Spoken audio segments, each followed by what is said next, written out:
Okay. Well, welcome to Coffee with a Purpose, everyone. This was all just a test to make sure that you were awake and nimble on your computer keyboards. Much apologies. We had major Zoom problems, but we worked with Common Street to get a new Zoom account, and we'll probably be using this link forward, but Martin and I will figure that out between now and next week.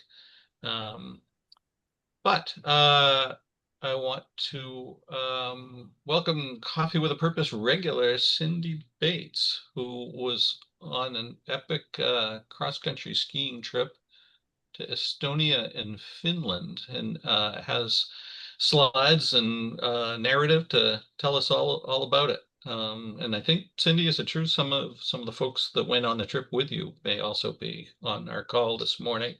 Sure. So as part of introductions, even though most of us kind of know each other, one thing Cindy's interested in hearing is just whether folks have had any cross-country skiing experience and whether you've been to Finland or Estonia.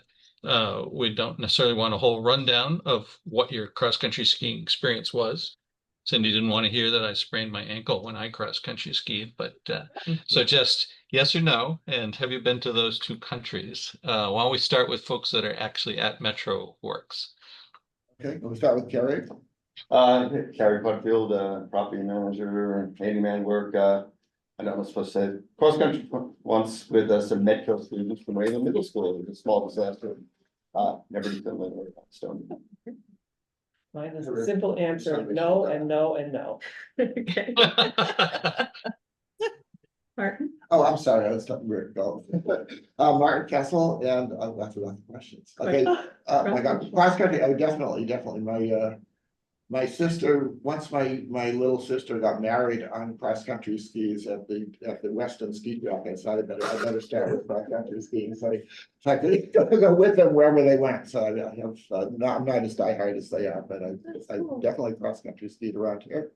And I have not been to Finland and or Estonia, but interestingly enough, I've been to every other one of the countries that borders Russia and Ukraine as of now, and a couple of weeks, I think I'm going to be doing a presentation at some of them. And that's Is that everybody at MetroWorks? I'll go last. What was that? I'll go last. Okay, folks online. Carol. Good morning. I've cross-country ski and it was around Bryce Canyon. Oh, wow. Nice. Okay. And Pat Conaway. Yeah, I've cross-country skied quite a bit. We used to live right on near the town forest, so I got in there a lot when we used to have snowy winters. But I've never been to the Scandinavia. Okay. Catherine.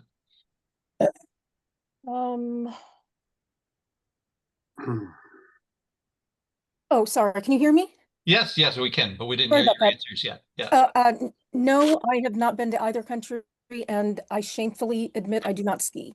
You don't have to be shameful about it. Okay. Rick.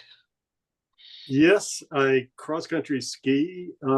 Actually, the first date I had with my wife was during the blizzard of '78 on cross-country skis around Fresh Pond in Cambridge. And it was snowing a lot. It was at night. And as we were going around the pond, the back end of the pond, she lost sight of me and skied off into the golf course somewhere. And I had to go find her.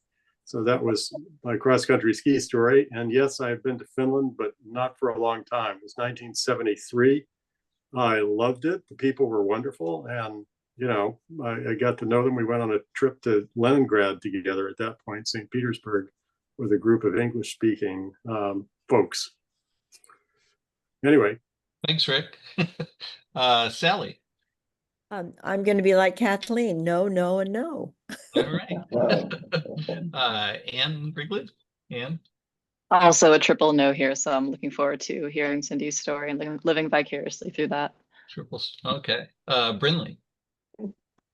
Well, I was going to say the same thing that I'm like Kathleen and triple no, but I will say I have downhilled before. But not in a really long time, but I've made sure my children know how. And I'm looking forward to the day. Thanks. Great. Sarah Dulcina? Yep, so I am Cindy's sister, so it's a yes, yes, yes for me. All At least right, a travel companion. great. And Sarah?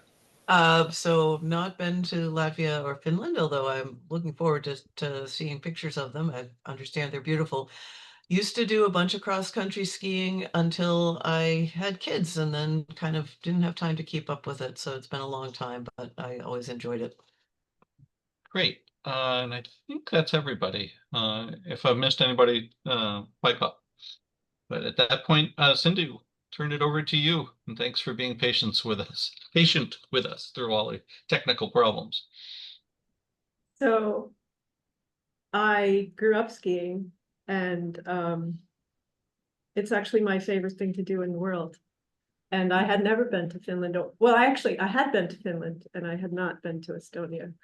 So when Sarah asked me last summer if I would be interested in going on a ski trip to Estonia and Finland, it was no hesitation to say yes. And like to be able to see new countries and also ski at the same time was a big draw. And so I will start sharing my screen.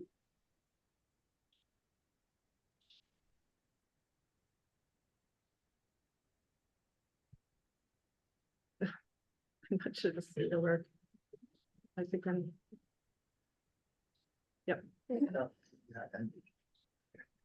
Okay.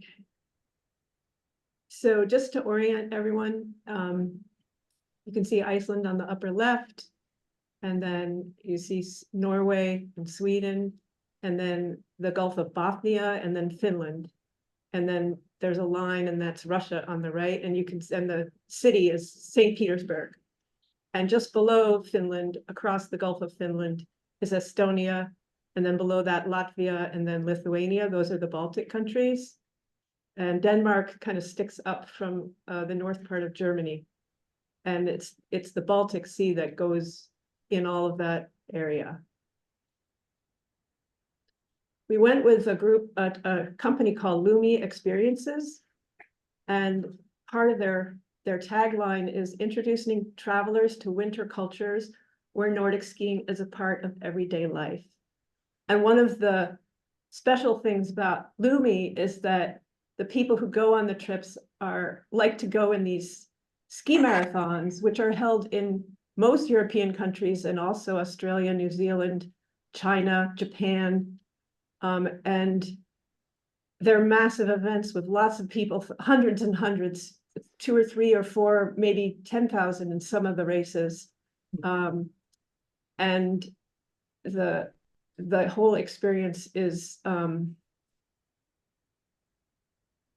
I don't know, it's profound to ski with that many people for a long distance, and they have feed stations along the way, and sometimes there's music and just a lot of good cheer, and people from all over the world in all of these competitions. How many kilometers? Well, a typical Loppet is at least 40 kilometers, so it's 25 miles, and the longest one in Sweden is 90 kilometers, which is about 66 miles, I think. So the ones we did were in Estonia, they had to be shortened, but they were 40 kilometers, and then in Finland, 66 kilometers.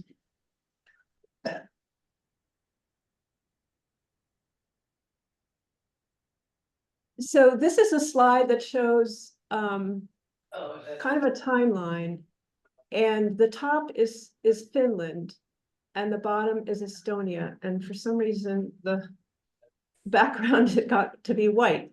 The color coding on the bottom is are the countries, so you can see that Sweden occupied Finland from the early Middle Ages all the way through to 1809, and that's when Russia invaded Finland and took over from the Kingdom of Sweden.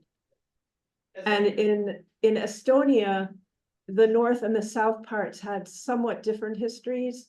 Denmark was ruling the north part of Estonia from the 1200s, 1300s, and Germany was ruling the lower part. And then there was a period of about 100 years when Germany ruled the whole thing. And then Sweden took over the north, and Lithuania took over the south, and then Sweden took over the whole thing. And then about 100 years before Russia invaded Finland, they invaded Estonia and took over from the Swedes. And both countries gained independence right after World War I. And then I'll tell you about when World War II happened. Russia invaded both countries in 1939, 1940. In Estonia, that dark line, that's the Nazis who came into Estonia, kicking out the Russians. They occupied Estonia until the end of the war in Europe. And in 1944, the Soviet Union came back. And then Estonia gained its independence in 1991. Finland became independent in 1919, but it lost a bit of territory. That's why that empty space is at the top of the blue bar in the timeline. And the map at the bottom shows in red the territory that was lost. They ceded it to the Soviet Union. 400,000 Finns relocated in Finland to other places. And it's Russia doesn't like to acknowledge that is still an issue, but for Finland, it is still an issue. That part of Finland is called Karelia. That is a fascinating chart, Cindy. Oh, thank you. Did you construct that, or did you find that somewhere? I did. I have a software called Easy Draw that makes it really easy to make your own thing. And I had used it for another purpose, so. And then I found a very cool software where you can color a map your own way too. Also, Suomi is the Finnish word for Finland, and Eesti is the Estonian word for Estonia. So our itinerary was to fly into Helsinki. We flew into Tallinn. It's a 20-minute flight. That was amazing. And then we spent the night in Tallinn and had a half day there before proceeding to Tartu, which is where we spent 4 days, and that's where the marathon was based from. And then we retraced our steps, went on a ferry back over to Helsinki, and just kept right on going up to Lahti, which is in the Lakes region. And that's where we spent basically the other half of the trip. And we ended with a day in Helsinki after the official trip was over.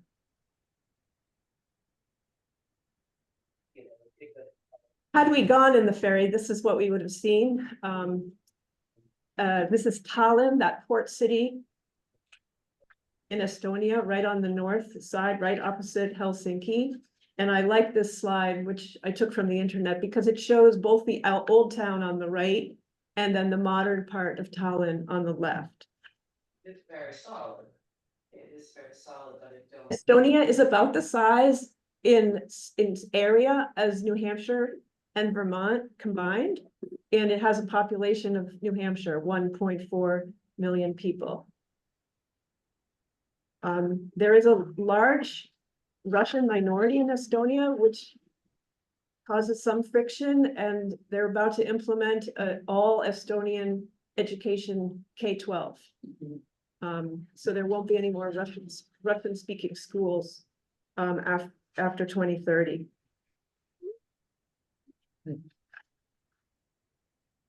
Those church steeples on the right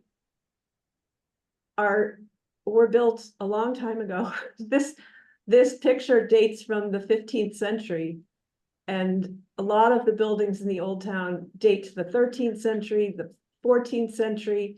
It's incredible to walk around and see how old everything is. And you see that wall, there was a wall all around the whole old town. And there were two parts of the old town, the lower part and then the Tolpea up on the hill. It's 100 feet higher than the whole rest of the city. Tallinn was a strategic port in the Middle Ages, and it was called Reval until the late 1900s when it got its name Tallinn, which Reval I think has a Germanic kind of undertone, and they wanted to have an Estonian name. This is, you can see the Gulf of Finland in the background in these pictures. This is just a view from the top of St. Nicholas Church, where we had a really nice view. And we just enjoyed walking around in our half day. We saw a lot. This Christmas, is a Christmas tree market since the 1400s. And the town hall is from the 1400s. It's just crazy.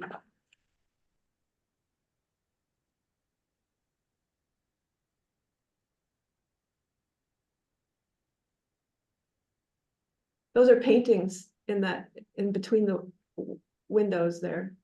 Each one is a beautiful painting of a person. Where is it? On the left, there's 1, 2, 3, 4, 5 Oh, up there, squares. up on the- Yeah, So between the top two. yeah, I didn't notice it until I blew up the picture that they're each one is a different painting. This is St. Nicholas Church, from where we took those other pictures. We actually climbed the steeple, 233 steps. And there's a museum in the bottom. This is St. Christopher, who was the patron saint of world travelers, and he's got the world on his back, you can see. And there was always the modern and the old. This church was almost destroyed in World War II, and it's been reconstructed, and then they decided to put this museum with medieval art in the main part of the building. That painting on the top is called the Dance of Death. It's a fragment. It's 25 feet long. It used to be 100 feet long. And the theme is that in death, everyone is equal, whether you're a royalty or a peasant. We decided to take the glass elevator down from the top.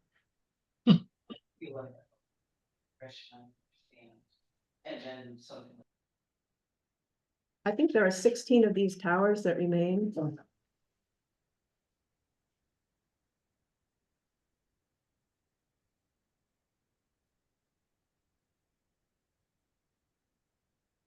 How cold was it there, Cindy? It was in the 20s every day, pretty much.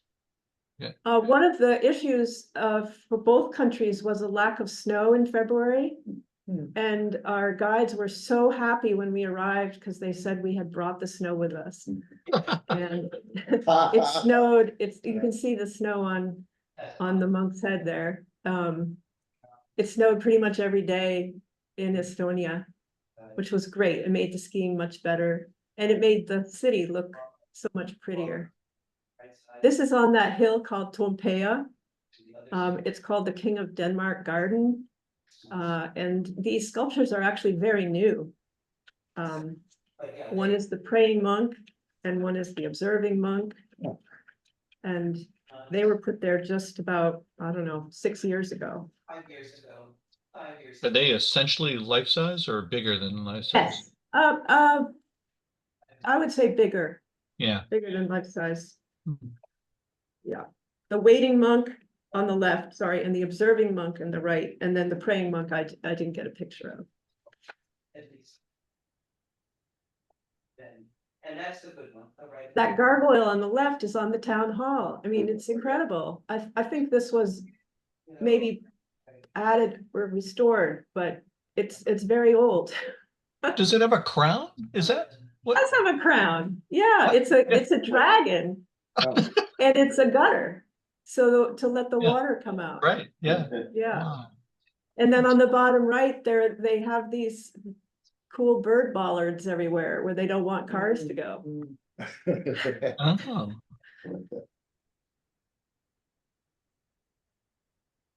It was Valentine's Day when we arrived, and so the flower market was very busy. And here we're at the border between the new part of the city where the flower market is, and then the wall, you can see the wall with the gate there on the old part of the city behind. So I don't know if you said this, but is that the castle structure, is that like medieval Romanesque era? Yeah, 13th century, 1400, you know, I don't have all the dates in my head, Yeah, but that sounds about right. the Yeah. town is Yeah. really, really old. You know, coming from Boston, Boston's old, right? And but you go there and everything is 500 years older than, or 600 years older than Boston.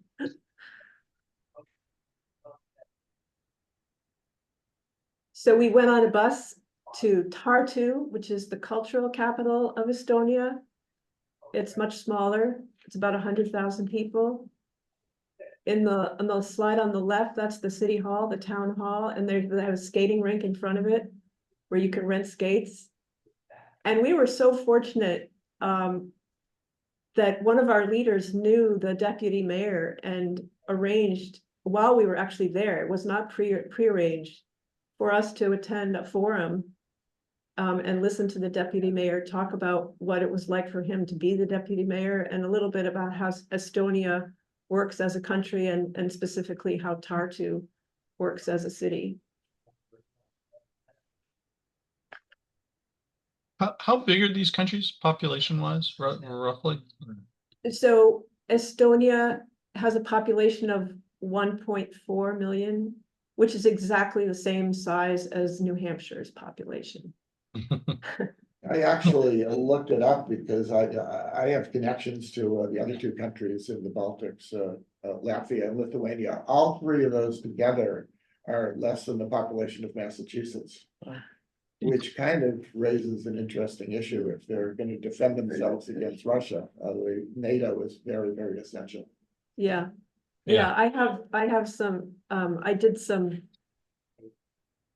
Google watching yesterday to learn more about what's actually going on the border for both Estonia and Finland that I can talk about at the end.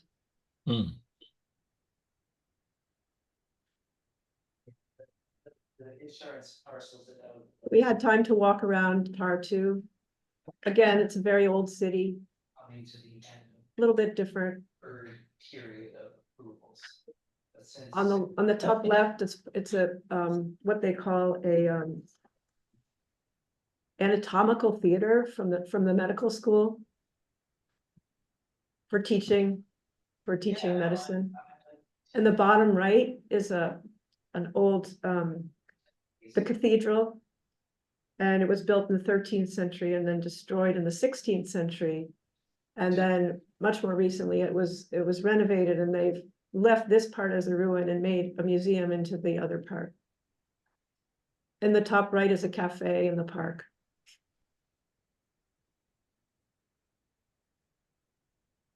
Oh, street art everywhere.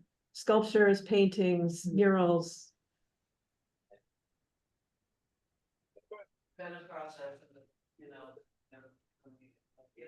Oh, the bottom right is a picture, is the main literary writer in Estonia, with Oscar Wilde on the right, even though they never met. Somebody put them together. And then when Ireland joined the European Union, Estonia sent a copy of the sculpture to Galway. What's that one in the center at the bottom? Oh, that's the students kissing. It's in the university area. I'm not really sure what the umbrella thing is.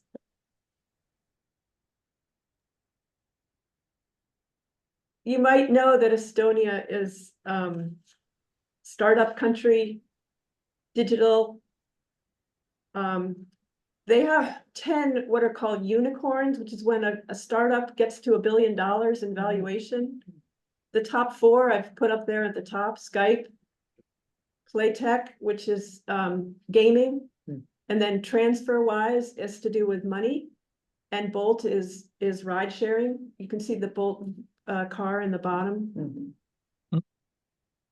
And then when I went to throw something away, this wastebasket lid pops up. Unfortunately, when we went to take a picture, the battery was dead. It was kind of fun to, you know, just all the little things that are different was a really fun part of the trip for me. Do they have a very favorable tax structure or something to have that many unicorns? Or...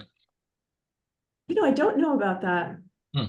It's part of the culture. I think when they became independent, they just shot out with energy, you know, to make them this country had been suppressed for so long. And so they're just taking advantage of all the freedoms that they have, is my impression. What language should speak? In Estonia, they speak Estonian, which is very similar to Finnish, and Hungarian is also related. Wow. And they're called the Finno-Ugric languages, and they're from the Ural Mountains in Russia. And they migrated as the tribes were migrating around thousands of years ago. And Finns and Estonians can kind of understand each other. The Finnish language is older than the Estonian language. There is a strong, there is a substantial Russian minority in Estonia. And I mentioned that they're moving to exclude Russian from teaching. Right. Yeah. There are some villages right on the border that were, you know, they were Russian and now they're in Estonia. So that's teach them to be there playing the characters and then the bombing. I don't know. So the next day I got on the bus to go into the vintage race, and I brought my wooden skis and my 3-pin boots and my knicker socks and my outfit from the 1970s. And it was just beautiful to look out the window of the bus. And in one of the fields, I did see a deer. That was my only wildlife sighting in Estonia. So for those of you who've never been in a ski race, if you're going in a Loppet or a marathon, it's a mass start. And everybody gets on in line. And if it's a huge race, like 5,000 or 6,000 people, then you start in waves of 1,000 or maybe 2,000. But in this case, I think there were 4 waves. And so you get there, if you're really fast, you want to be at the front of the line. If you're really slow, you want to be at the very back of the line. So you don't have all these people passing you. And then they say, okay, go. And you can't really move because there's all those people in front of you. Ooh. And very quickly, maybe within 20 or 30 minutes, it spreads out. That's and you've got gorgeous. room for yourself. Were there trails through the woods, or were they just, or do you have to figure out? When you go in one of these loppets, everything is completely groomed, completely organized. They feed you. This is one of there was a feeding station halfway along. We went around in the vintage race. It was once around 20 kilometers. And in the classic race, it was twice around. And so you had this rest stop when you were on at the end of the loop. And then you went back around the loop. You can see where it's yellow, those are feeding stations. And this is what it looks like on the ground. You've got the table and all the volunteers in their bibs. And they're passing out drinks. You can see in the left photo that's blueberry soup in those cups. And then they have high energy drinks, and they have pickles, and they have little candies. It's all kinds of things. And then when you finish the race, you can buy these hot dogs, but there's a whole tent filled with like a whole after race buffet that's part of your registration fee. Okay, before we move on, can we please talk about blueberry soup? Because I have never heard that, and I love blueberries, and I can't. I mean, is it like a smoothie, or is it actually savory? Like, what is blueberry soup? I'm going to let Sarah answer that question. So blueberry soup it's sweet and it's not savory. So it's like drinking liquid blueberry syrup almost with blueberries in it. Was it good? I didn't have any. When I was racing, I didn't want to try anything that I hadn't previously tried in a race. So I was sticking to water and energy drinks. Brindley, I'm sure if you Google it, you'll find a recipe. Oh, I'm working on it as we speak. I think you can buy it in the States if you go to a specialty market. Sometimes it comes in dried pouches. Yeah, blåbärssuppe. This sort of Yeah. called like a, You might be able to get it at that the Swedish place in like where you can get what's the name of that place where you get furniture? IKEA. IKEA. Yeah, they have a food place. Meatballs. Wow. So in the vintage race, I decided, so the rule was you had to wear clothes and equipment before the millennium. I'm like, well, wait a minute. So no. So I went back to the 70s. But there were a lot of people that were wearing, they had their plastic skis and they had, but it just wasn't the latest. So I decided when we were skiing that if somebody came by me and they were wearing wooden skis, that I would chat them up.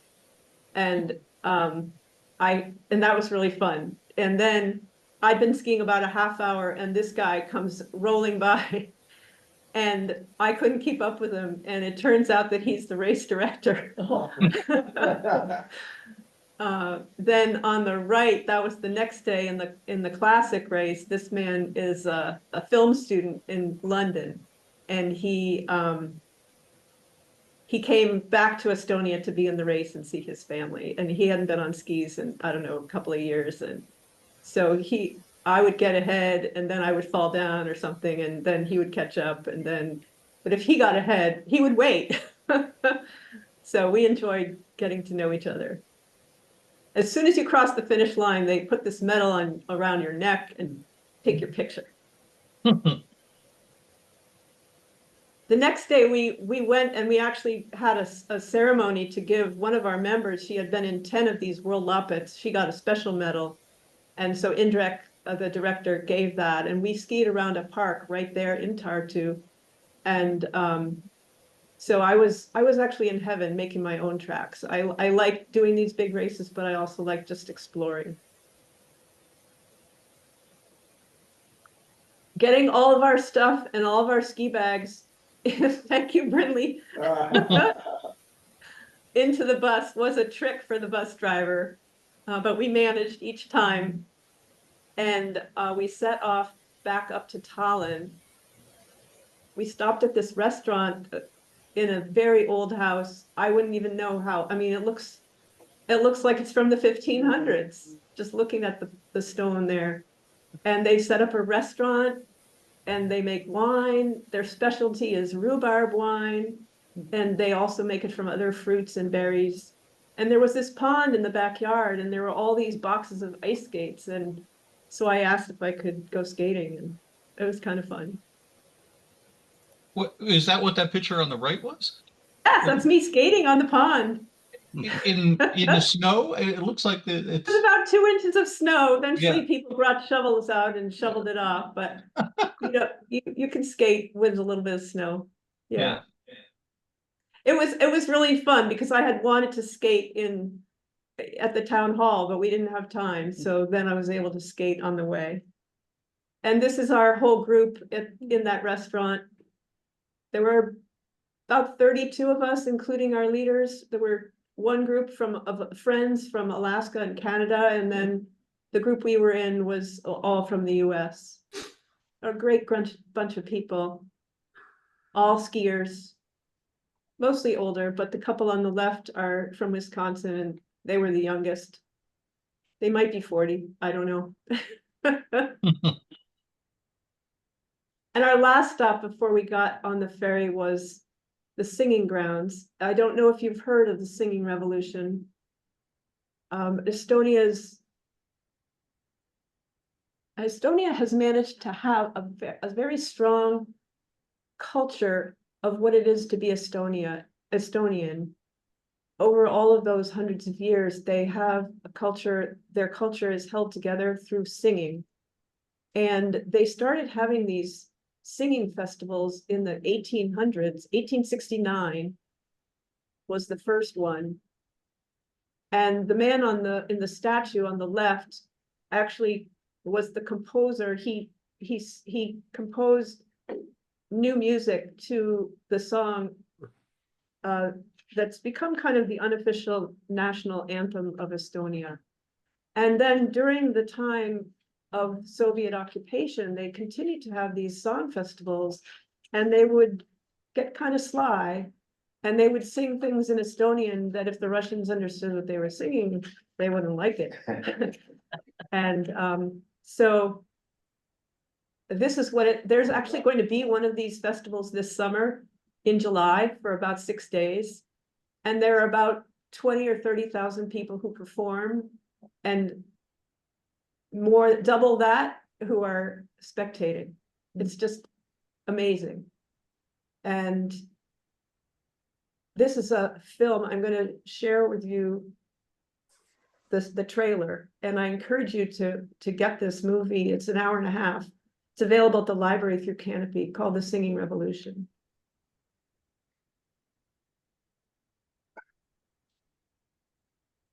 Okay, so I need to share my sound.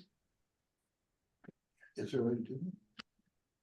Yeah, on Zoom, we're not hearing, but Yeah, and I'm My not mouse is. sure exactly if I have to do any settings. Nope, I have to just fix my audio. For some reason, my mouse there.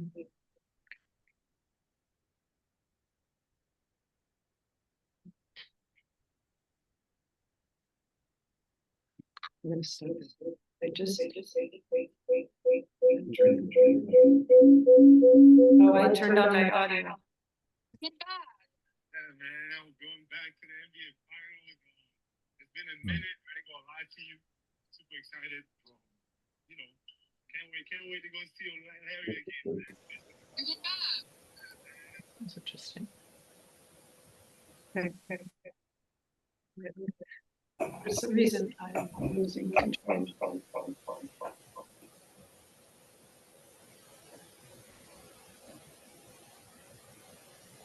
Hey, Cindy, I would keep going, and I'll try to share it from my screen at the end. that would be great. Yeah. So And you say Cindy, it's available from the library to?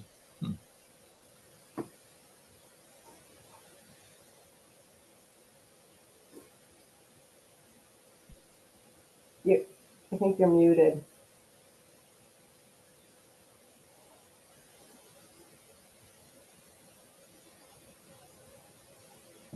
I just tried. Okay. I was trying Thank to you. get the sound to go through. Can you hear me now, Sarah?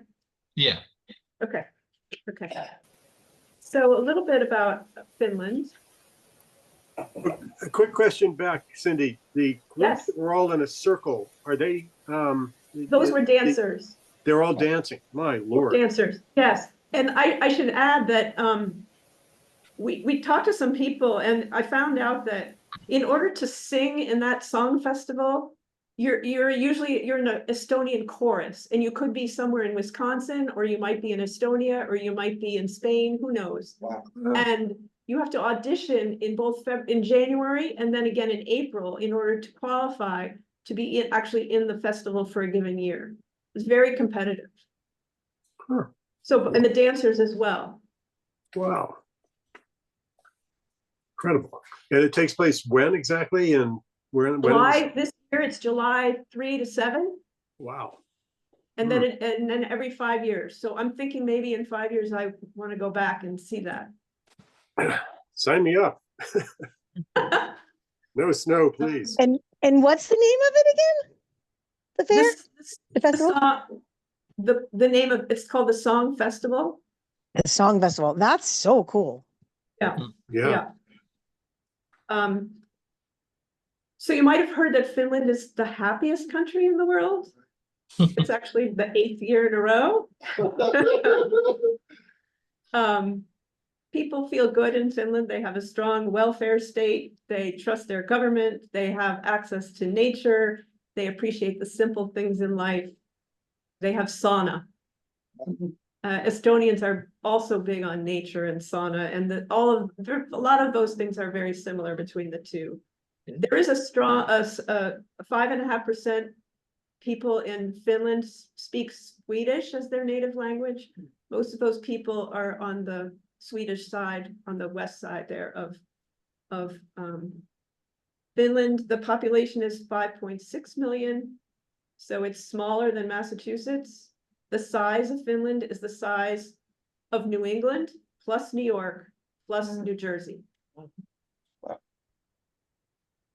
And I'm sorry, but I imagine that most of those are not in the northern part.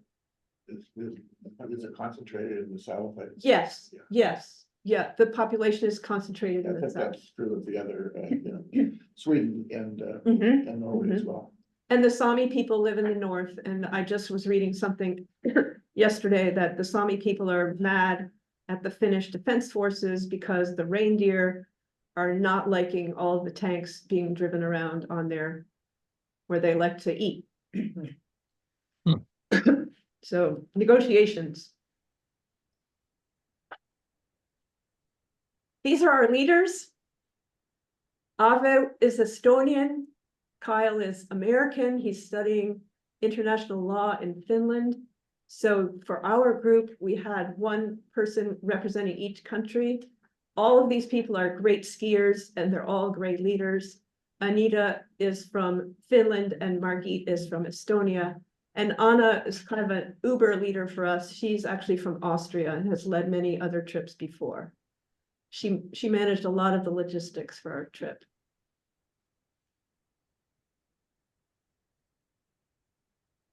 All these cities had these big signs so you could take pictures, show everybody where you were. The ski jumps in the background are, the one on the left is 130 meters, then 100 meters and 70 meters. There's a swimming pool at the bottom in the summertime. And the map on the right, that the light area, that's the Lake District, and Lahti is in the Lake District. And we visited and skied in 2 other places also in the Lake District. What year was the Olympics held there? In Lahti, I don't know if, It's Lahti, it was, I'm not sure. that was, maybe that's just the town where the ski jump was, but Helsinki, I think. I think the Olympics have been in Helsinki, Yes, so they probably had Lahti as a venue, Yeah, the way that's what I the meant. way you have to spread Exactly, things yeah. out. Yeah, Just like in Lake Yeah. Placid. yeah.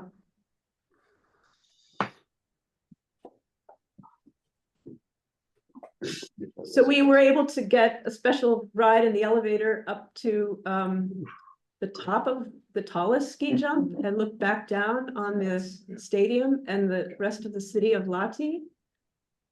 The statue on the right is a statue of Siri Rantanen, who was an Olympic skier and world champion in the 1950s. She lived to be 99. She died in 2023.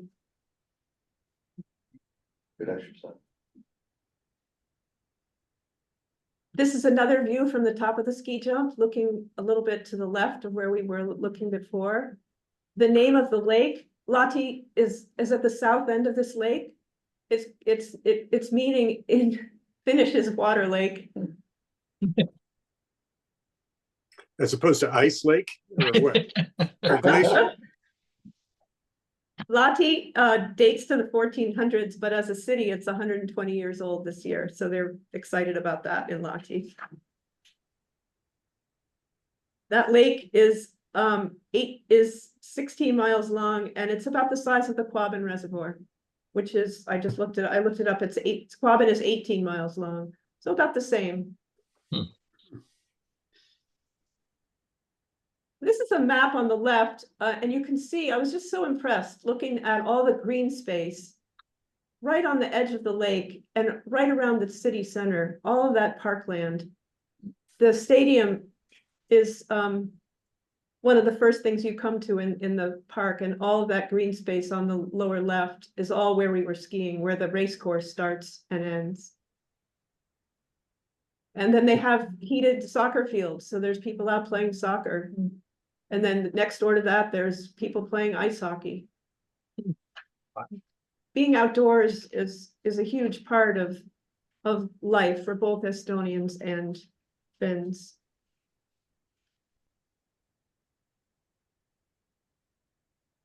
They plow the lake. So people, it makes it easier for people to go out walking, pushing a stroller, walking their dog.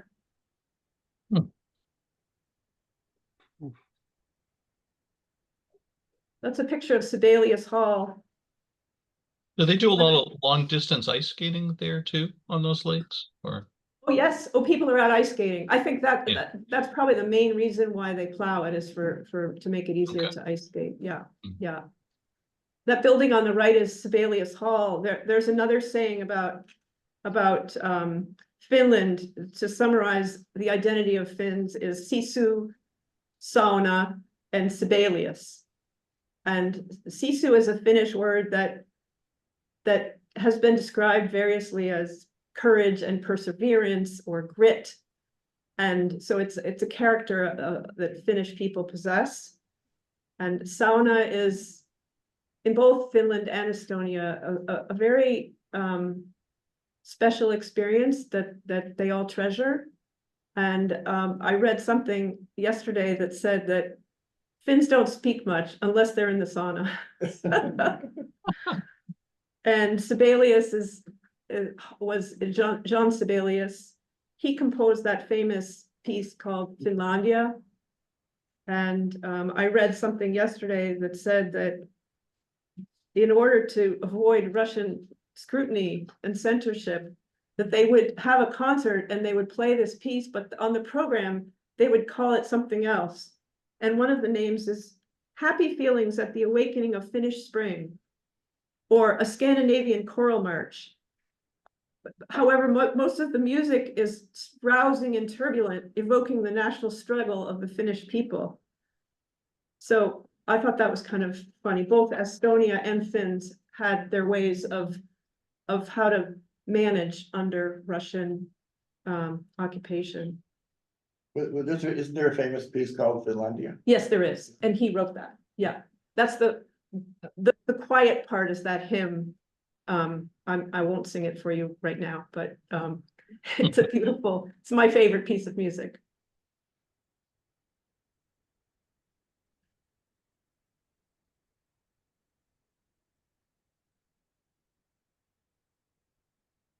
So we got to experience the sauna. On the left, inside, there's a stove. And then there's a bucket of water, and then there's stones that get very hot from the stove. And every so often, the person who's managing the sauna will, or if you're in there and it's just your family sauna, you throw water on the stones to make steam.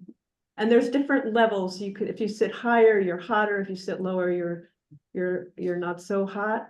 And when you get to be like enough already, for me, it was about 5 minutes. You leave, and I did. I either went up to my neck or maybe I dipped my head. I can't remember.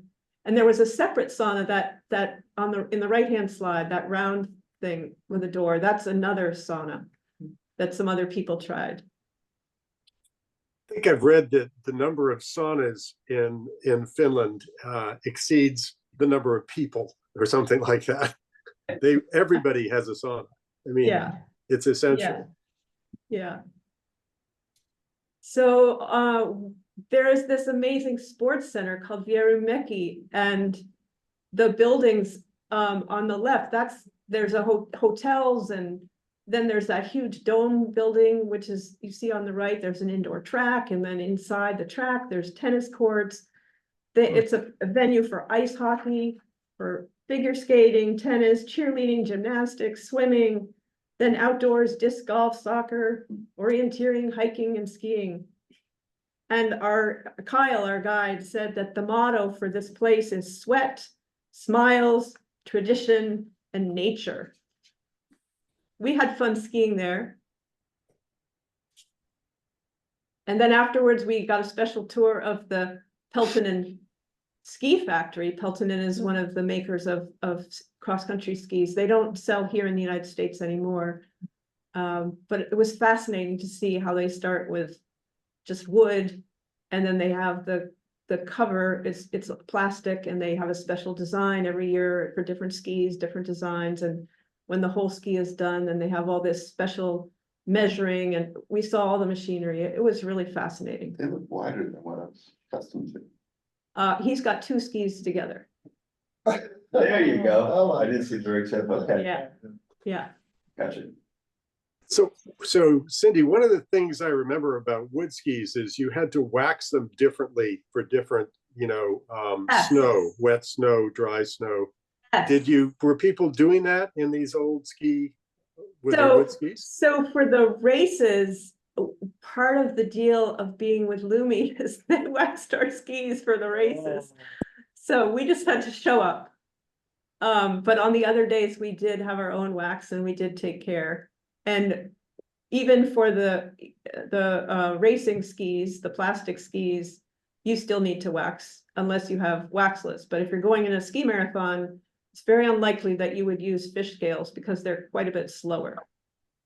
Unless the conditions are super wet. And I do have a slide where I'll talk a little more about how skis work and the waxing. Great, okay, because I don't know the modern skis. That fish scales, I want to hear about that.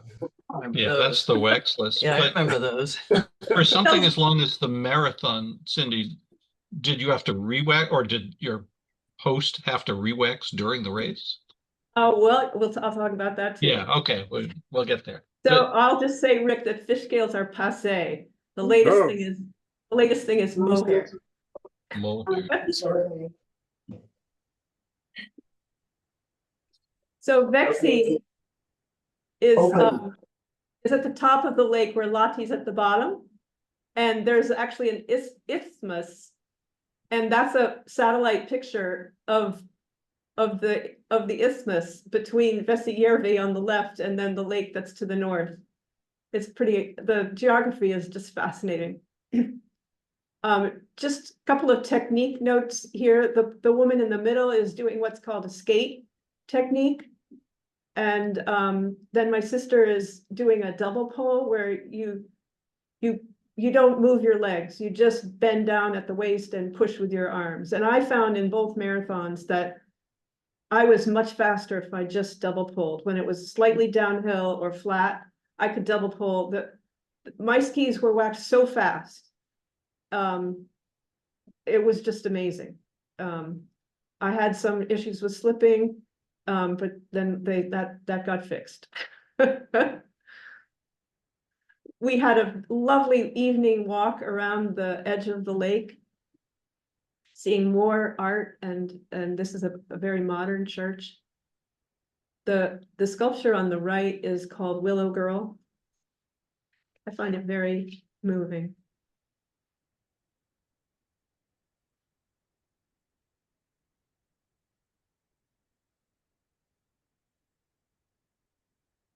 Russian church on the left. Museum on the right, the historical museum. Town hall on the left. And I had to look this bird up. It's a jackdaw, and he was walking right down the side of the street, right in front of the hotel. One of the main streets in Lahti. The only wildlife I saw in Finland. And then I just went on a side street. The backyard orchard. And I came upon this collection of recycle bins, and knowing my audience, I thought you'd be interested to know how advanced Finland is, especially Lahti, with their recycling. Any apartment that has more than 10 apartments, units, has to have 8 bins. Wow. The paper, the cartons, the metal, the glass, all gets recycled to become raw materials for for use in industry. And the bio waste gets composted to make biofuel or to be used as compost or fertilizer. And then anything that they can't recycle, they burn it, or they put it in a landfill. And that when they burn it, then they use the fuel to make power. So they're hoping to be a waste-free city by 2050. Hey, we are so backward. Another really fun part of being in both of these countries was the food. For me, it was breakfast.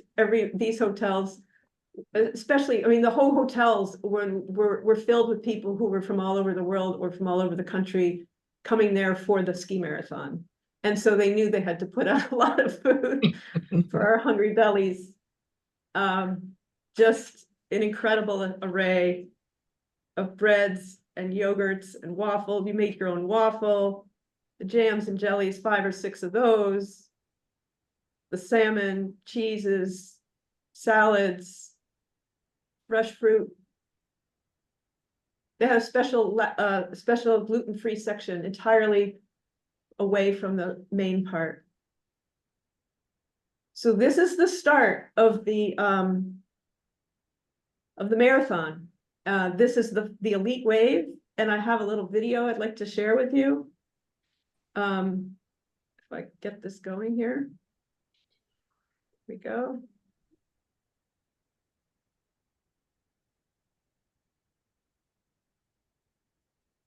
We have the same problem with the sound. Yeah. Unbelievable. Wow. Do they have a drone Wow. flying out? Yeah. Yeah. Yeah.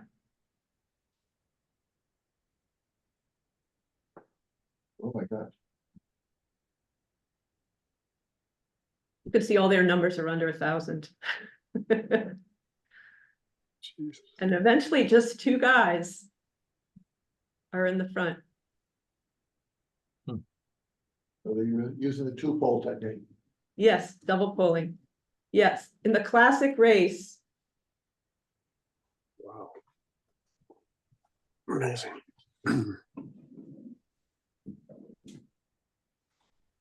You're not allowed to skate. And they have another race the next day for freestyle. I'm desperately trying to stop this. It'd be hard to skate between people adjacent to you. The space bar. Can you just go to the next slide? That's what I was trying to do. Okay. So this is the map of the race. It turns out that because of the lack of snow, we had to go twice around a 30-kilometer course. It turned out that in addition to that, there was 3 kilometers each way to get to the place where the loop started. So it was 66 kilometers in all.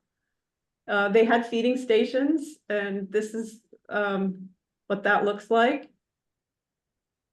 Cindy, you might have said this at the outset. Had you skied these distances before? Or Actually, yes. yeah, okay. In 2012, I did the Norwegian Birkebeiner, and I had also skied the Canadian ski marathon a few times. And with my sister on my 30th birthday, I skied the American Birkie in Wisconsin. Wow. But now you're older. Yes, my mother at my age skied this race when it started on the lake, where there's plenty of room for everybody. She and my dad went around the world and skied probably 8 or 10 of the different ones. They went to Japan, Sweden. Wow. Okay, so the classic cross-country ski has a kick zone. And if you put 2 skis on and you stand evenly weighted, the middle part of your ski is not going to touch the snow. If you put all your weight on one ski, the ski is properly, you buy a ski for your height and your weight, for your weight. So when you put all your weight on the ski, that kick zone touches the snow. So that's where you want to have grip. And in your tips and tails of the ski, you want to have glide wax. So there's different waxes for the tips and tails and for under the kick zone. And on the left, you can see this is a very typical scene before a race. You see all the coaches and the people with their little setup, putting wax on, corking it in, or using an iron to heat it in. And then in the race, if you're having trouble and you stop at one of these feed stations, you can go to the wax guys, the Swix wax guys, and say help. And I needed to do that on the second loop of this long marathon, and they had something that was gold. I mean, it was sparkling gold, and it was perfect. It's amazing how it can be so sticky, and yet when you're skiing, you can go uphill and then you can still go downhill just the way you want to. Yeah. Does that answer the question about waxing? Yeah. Yes, yes, it does. It would take me a team of dogs to ski 62 miles.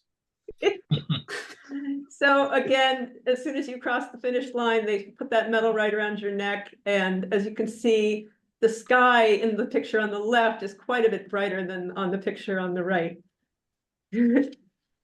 Well, you all deserve medals for doing this. That is really marvelous. Wow. Was it windy? Did you run into wind? Not Much that I while you were remember, doing because it was all forested in both countries. Both of the races were really through the forest. There's places like in the Canadian ski marathon where you cross lakes, and if it's windy that day, it can be brutal. So just for comparison, my sister's time, she came in 51st, woman, and her time was 5 hours, and my time was 7 hours, and the first woman was 3 hours and 23 minutes. The first man was 2 hours and 51 minutes. All relative. Now, what did you do to recover besides sauna after 7 hours of skiing? You go to bed, and then you wake up and you make sure you move the next day so you don't get Yikes. stiff.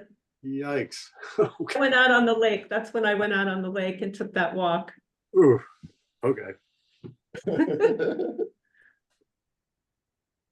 So our last day, we were not part of the group anymore. We had a day to visit Helsinki. And I thought it would be interesting just to show you what it looks like, what's water and what's city. You might see some islands in the bottom right. And that's where I'm going to take you next, to this place called Suomenlinna. Suomen, yeah, so this is a fort that was established by the Kingdom of Sweden in the 1700s, and it's been used as a fort continuously until 1973, and now it's a civil. It's run as a park by the state of Finland. But it's quite interesting. There's 6 islands connected by bridges, and it's out in the harbor there, off of Helsinki. And the next slides, I just show some of the buildings we saw, kind of in order of their construction. Again, there's the Russian influence with this cathedral. Wow.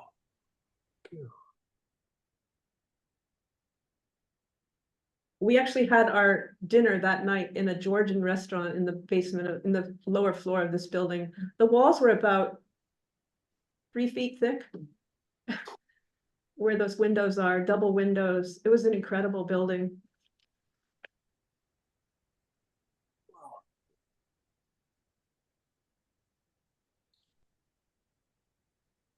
This is the train station. The statues on the right, they're holding lanterns. Hmm.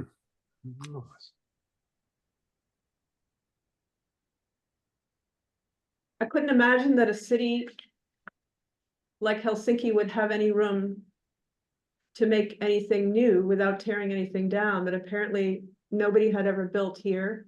So they carved into the rock to build this church.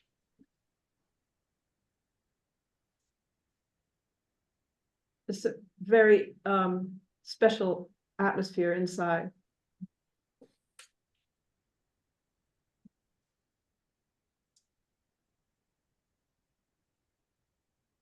This is Odie. I already showed Kathleen a booklet that I have. Odie is the library of Helsinki. And this, it looks like a ship inside and outside. And it's just fantastic to go inside. It was named in a competition. And then they have 3 robots, and those robots were named by a 10-year-old who won that naming competition. And they're named for children's book characters, Tatu, Patu, and Vera. Libraries are a really big deal in Finland. Finland is one of the most literate nations of the world, and Finns are also among the world's most public libraries users. These mosaics or not mosaics, tiles, I suppose, were in the sidewalk. You may know that Finland is known for its design. Yeah. That window is in our hotel room. And it's got that place to lie down, Oh, right by the window. That's cool. And the chair was in the hotel lobby at the airport. They make it perfect for reading. I don't know if you're familiar with Marimekko. Yeah. It was made very popular in the 60s in the United States by Jackie Kennedy. And this print is called Unico, and it's everywhere. It's on note cards, and you go through the airport, and the Marimekko store has socks and napkins and placemats and towels, hats, and dresses, pants and skirts, all with the same design in different colors.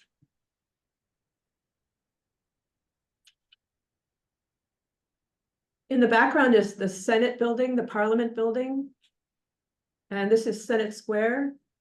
It's bigger than Copley Square, probably 2 or 3 times bigger than Copley Square. And as we walked through it during the day, we went through it a couple of times. We saw that sign on the wall about Estonia, we must not forget. And we didn't realize that, it sort of put 2 and 2 together, that February 24th is the anniversary of the invasion of Ukraine by Russia. It also happens to be my birthday, and which was why we stayed the extra day. And also happens to be the Independence Day as it's celebrated in Estonia. So a pretty special day. And when we came back from dinner, the crowds had dispersed, and I just found those candles so moving. We found some that had died out and lit a couple more. I estimate about 5,000 candles there. And there is actually a very small Ukrainian population now in Finland.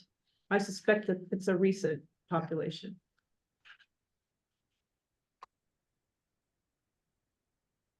It turns out that I was looking for travel quotes, and in Islam, travel is part of the culture of being a Muslim. And a man who was born in February 24th, 1304, whose name is Ibn Battuta, says, traveling, it leaves you speechless, then turns you into a storyteller.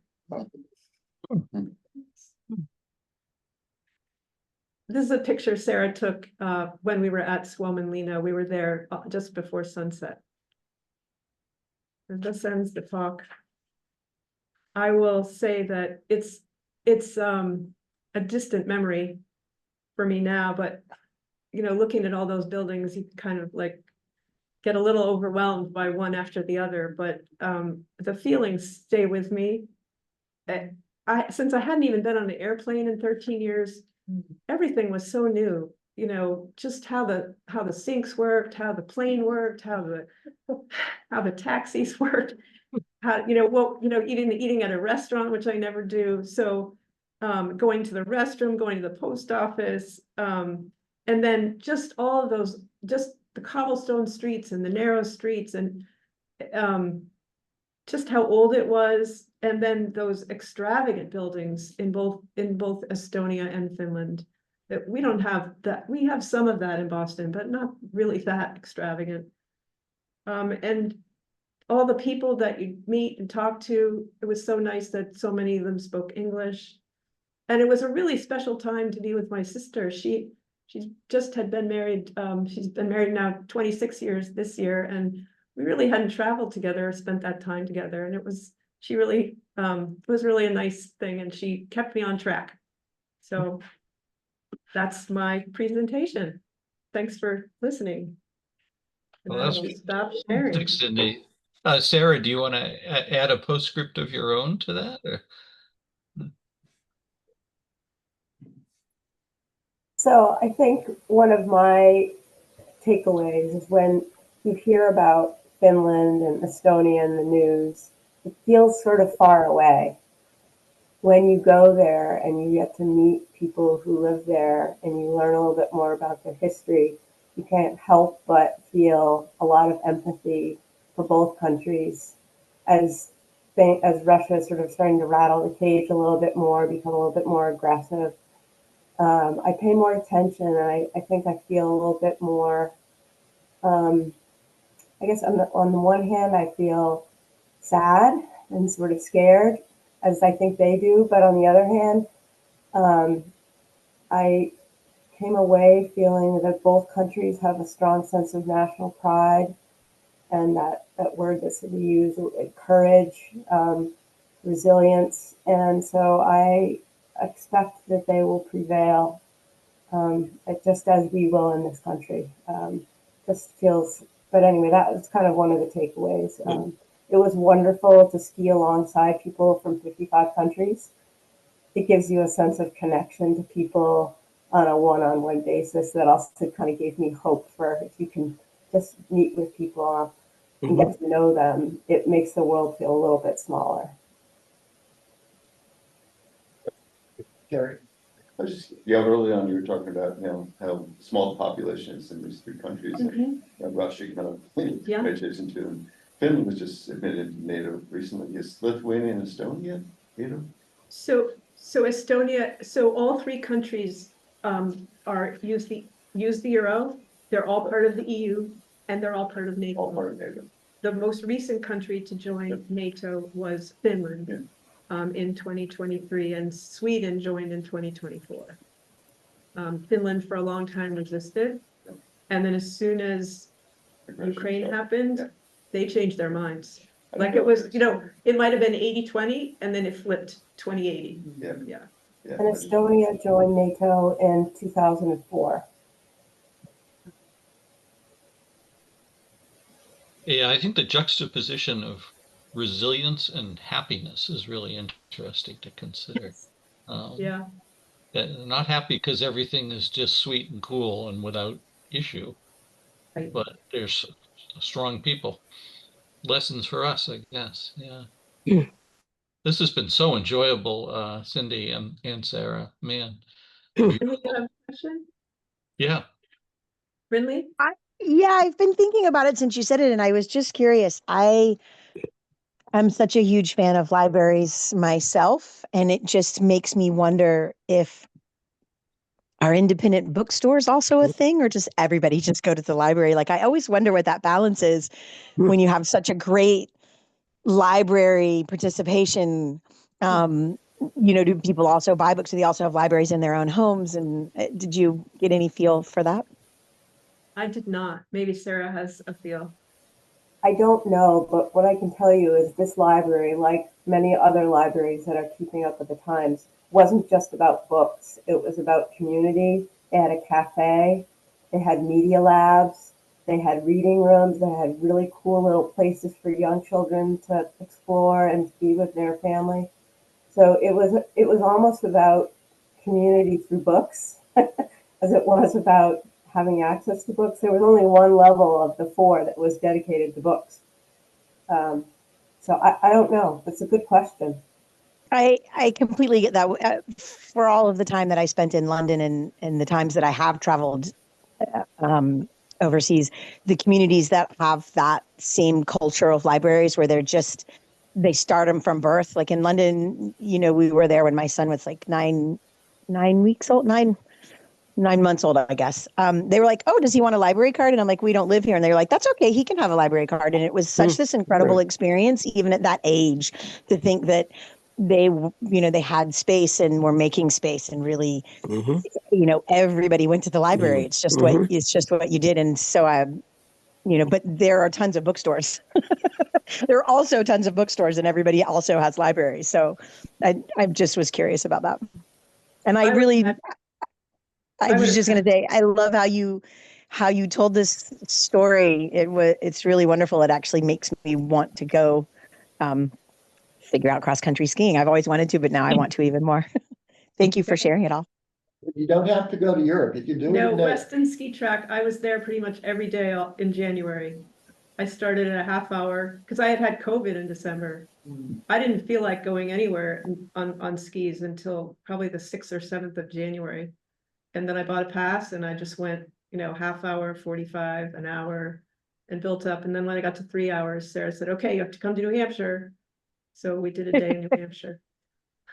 I love it. I have very good friends. One of my very dearest friends is actually a coach for the high school, and just been trying to get me to go for years. So I guess I'm going to have to just break down and do it. Okay.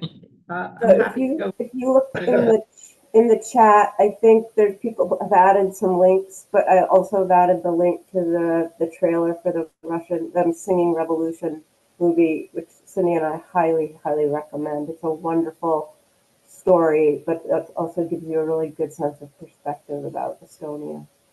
Yes. Yeah, thank you for doing that, Sarah. Yeah, and we'll get those links out to people. Well, again, thank you both. It's been fantastic. I want to say on the one hand, just to travel. Oh, go ahead. Yeah. So, was somebody else going to comment? Yeah, she keeps getting out and showing down there like 57. I actually have to go today, but I would love to bring up a topic for this week if people are interested, or can I give a quick reminder announcement? Yeah, sure. Go ahead, Finley. So tomorrow the select board is having an off-cycle meeting, and the discussion is Main Street. And it is I think it's something that we should probably all pay attention to, because it's gonna be a very dramatic change in our downtown area. They're discussing all of the potential changes for downtown in biking and parking and all of that. So if anybody is interested in joining in, I am putting some information in the chat. And I think people should join if they can. Great. Thank you. What time will that be, really? I think it's set for 6:30. I'll put the link to the agenda in the chat. At town meeting as well? At town hall, excuse me. Is it at town hall? Usually is. I think it's just a regular select board meeting. It just happens to be off cycle. Yeah. But thanks for the heads up on that. In a way, that's kind of a good segue to just reminding people that next week our speaker will be Heather Rockwood, the new executive director for Natick Center Cultural District, which of course doesn't have any direct responsibility for Main Street improvements, but is all about the vibrancy of Natick Center. So we're looking forward to meeting her, for those of us who haven't met her yet. And then you'll see from the schedule, we got another variety of speakers through the rest of the month, but we are looking for speakers in July. So if folks have ideas of either groups that they would like to see, or other trips and adventures that they've been on. Cindy, I think, did an admirable job of demonstrating just how wonderful it can be to spend the morning hearing about adventures like this. So,